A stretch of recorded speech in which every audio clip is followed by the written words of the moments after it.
ټولو انسانانو سره دا فکر دی او دا غم دی ورسره چې دا عام انسانان به څنګه ما سره محبت وکړي، څنګه به ما سره مینه وکړي، او زه به څنګه دې خلکو ته محبوب شم چې خلک ما سره مینه محبت وکړي. دا د ډېرو خلکو فکر دی، د ډېرو خلکو ذهنیت دی چې دا عام انسانان د هغوی په ذهنونو کې زه څنګه محبوب شم، هغوی ما سره څنګه محبت وکړي. او ورسره داسې بله نسخه په کار باندې اچول چې رب العالمین تا سره محبت وکړي، الله تا سره محبت وکړي، چې دا دوه ډېر غټ کمالات دي. یو مهم کمال خدا دی چې انسان داسې مرتبه کې شي چې الله د سره محبت وکړي، او دویم دا دی چې عام انسانان هغه سره محبت وکړي، عام انسانان. نو دا دوه قیمتي کارونه دي، یو دا چې رب العالمین د خلکو سره د چا سره محبت وکړي، دویم دا چې انسانانو ته خلک څنګه محبوب شي. نو دا دوه نسخې په یو روایت کې بیان شوي دي. دا چې که غواړي چې رب العالمین ته محبوب شمه، نه دنیا کې بې رغبته اوسېږه. اذهب فی الدنیا یحبک الله، دنیا کې زاهد او بې رغبته اوسېږه، دنیا سره محبت مه کوه. یحبک الله، تا سره به الله محبت کوي. دنیا فرستی ډېره مه کوه او دنیا کې بې رغبته اوسېږه. د دې به دا معنی نه چې دنیا مه ګټه، دنیا به ګټي، د دنیا کاروبار به م کې، د دنیا کارونه به م کې، لیکن دنیا سره به مینه محبت ډېر نه کې. دا به خپل مقصود اصلي نه ګرځې. اصلي مقصود به زمونږ او ستاسو اخرتي، اخرت باندې به نظر لګېږي.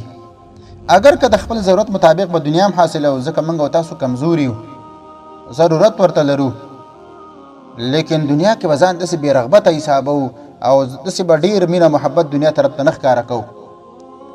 نو دنیا به حاصلو خو محبت به ورسره نه کوو. کله چې انسان کې زهد په دنیا راشي، د سره به رب العالمین محبت کوي. د هغه وجه دا ده، حکمت دا دی په دې کې چې دا زړه د انسان چې دی په دې کې یوه مینه ځایږي. که چا په دې کې د الله مینه واچوله، د دنیا مینه به ترې وځي، به ترې وباسي، ځکه په یو وخت کې دواړه خو پکې نه ځایږي.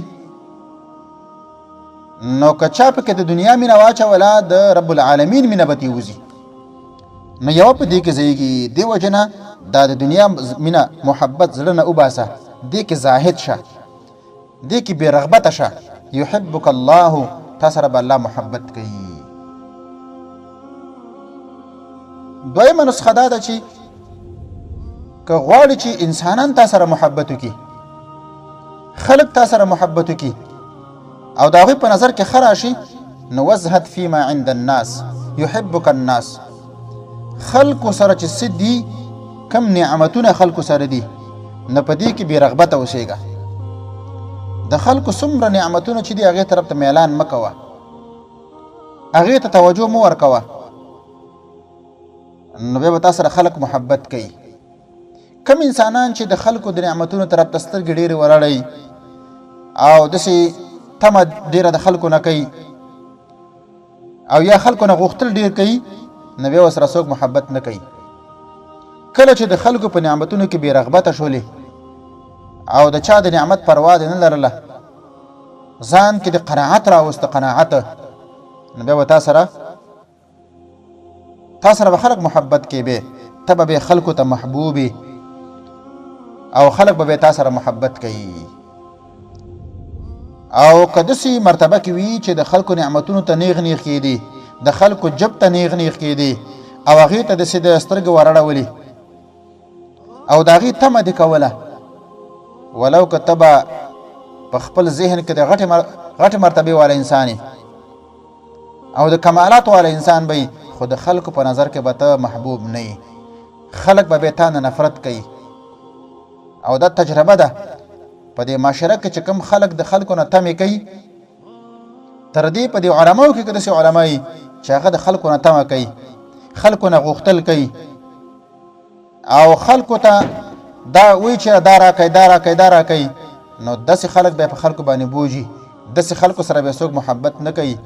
که یو طرف ته ورځي نو خلک وایي اخوا شه د پلانې بیا راغی بیا به رانه څه غواړي. خو کله چې په چا کې زهد وي او د خلکو اموالو ته نظر نه ورړي، ډېر خلک د خپل ځانه ورته ورکوي دی نه اخلي، ډېر خلک ورته د خپل ځانه یعنی اعلی اعلی شیان ورکوي. خلک به دې سره محبت کوي چې زما د نعمت د استعمال کی، زما د مال دی واخلي، زما د نعمت دی واخلي، لیکن دی نه اخلي. نو که غواړو چې رب العالمین موږ سره محبت وکړي، نو دنیا کې به بې رغبته اوسېږو، توجه به هم ډېر آخرت طرف ته وي. او که غواړو چې خلک موږ سره محبت وکړي، د چا نه به تمه نه کوو، د خلکو د اموالو په تمه کېږو به نه، سترګې به هغې طرف ته نه ورړو، بلکې په دې کې به بې رغبته اوسېږو. سبحانک اللهم وبحمدک اشهد ان لا اله الا انت استغفرک.